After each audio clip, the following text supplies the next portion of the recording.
पूरी दुनिया रामपथ की सुंदरता से प्रभावित हुई है। ये 13 किलोमीटर का रामपथ है। ऐसा किसी महानगर में इतना लंबा पथ और इतना सौंदर्य से युक्त व्यवस्थित पथ कोई नहीं है। अयोध्या में विकास के कसीदे पढ़े गए। राम नगरी अयोध्या में 844 करोड़ की लागत से बने इस रामपथ का उद्घाटन खुद प्रधानमंत्री नरेंद्र मोदी ने किया था, लेकिन 6 महीने के अंदर ही हालत देख लीजिए। मॉनसून आते ही जगह जगह गड्ढे हो गए, जिसके बाद विकास पर सवाल खड़े हो गए। सबसे पहले इस तस्वीर को देखिए जो अयोध्या के रामपथ की है।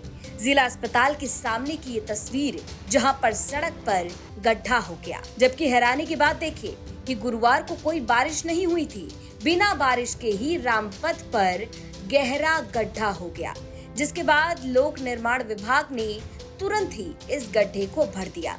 तस्वीरों में आप देख सकते हैं किस तरह से जेसीबी से गड्ढे में मिट्टी भरी जा रही है। मॉनसून शुरू होते ही निर्माण के 6 महीने बाद ही गड्ढे होने लगे और ये सिलसिला कई सवालों को लगातार बढ़ा रहा है। सवाल निर्माण की गुणवत्ता को लेकर, सवाल निर्माण में इंजीनियरिंग समस्या को लेकर, सवाल निर्माण में जल्दबाजी को लेकर भी है। ऐसे में अयोध्या विकास प्राधिकरण के सदस्य और अयोध्या नगर निगम के मेयर ने पहली बार माना कि रामपथ के निर्माण में इंजीनियरिंग समस्या और टेक्निकल एरर है। सुनिए जरा अयोध्या के मेयर क्या कहते हैं। पूरी दुनिया रामपथ की सुंदरता से प्रभावित हुई है। ये 13 किलोमीटर का रामपथ है। ऐसा किसी महानगर में इतना लंबा पथ और इतना सौंदर्य से युक्त व्यवस्थित पथ कोई नहीं है। कुछ इंजीनियरिंग प्रॉब्लम्स हैं, कुछ टेक्निकल चीज़ें हैं जो वो समय के साथ एक बरसात, पहली बरसात, दूसरी बरसात में सभी रोडों के साथ आती हैं और उनको भी समय रहते हम लोग उसको टैकल करते हैं और उसको ठीक करते हैं। तो रामपथ कुल मिला के हमारी बड़ी उपलब्धि है और उसमें कहीं कोई विसंगति आती है तो उसे ठीक किया जाता है। अब रामपथ का काम कर रहे लोक निर्माण विभाग के अधिशासी अभियंता के पक्ष को भी जान लीजिए, जो कहते हैं कि रामपथ के नीचे सीवर लाइन में जो मेन होल है, असली समस्या वहीं पर है। जितनी बारिश की संभावना थी उससे ज्यादा बारिश हुई। जो भी समस्या है उसे दूर कर लिया जाएगा। हालांकि वो मानते हैं कि निर्माण में जितना समय चाहिए था उससे काफी कम समय मिला।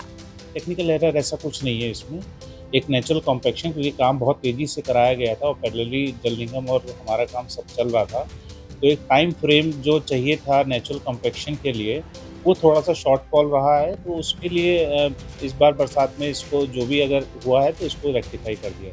देखिए रामपथ में बहुत सारी लाइंस डली हैं अंडरग्राउंड, जिसमें कि एक सीवर लाइन डली है जो कि जल निगम द्वारा अमृत योजना के तहत डाली गई थी। बहुत ही डीप सीवर लाइन होती है और ट्रेंचलेस विधि ने डाली। इन्होंने जहाँ पे बैठी है वो जहाँ पे मैनहोल्स बनाए हैं, जहाँ ट्रेंच बनाई थी इन्होंने, वही है। और अमूमन पहली बरसात जब होती है तो इन ट्रेंचेस को नेचुरल कॉम्पैक्शन कभी कभी होता है कि ज़रूरत होती है तो वो हो जाता है। तो ऐसा कोई टेक्निकल फॉल्ट नहीं है इसमें।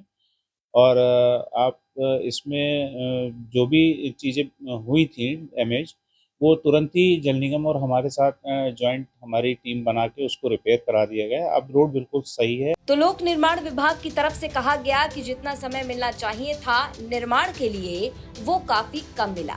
तेजी से काम करवाया गया था। इतना तेजी से काम करवाया गया कि जल निगम और लोक निर्माण का काम साथ साथ चल रहा था। अब इसके बाद कई बड़े सवाल खड़े हो गए।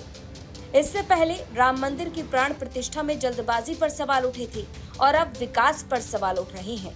सवाल ये कि क्या जल्दबाजी में अयोध्या में विकास किया गया? क्या जल्दबाजी में रामपथ का निर्माण किया गया? जिस रामपथ को करोड़ों की लागत से बनाया गया उसमें भी उचित समय नहीं दिया गया और अब रिजल्ट आपके सामने है। गड्ढा होता है और फिर उसे भर दिया जाता है। अब इस खबर पर आपकी क्या राय है, ये हमें कमेंट बॉक्स में जरूर बताएं। अयोध्या से बनबीर सिंह की रिपोर्ट, यूपी तक।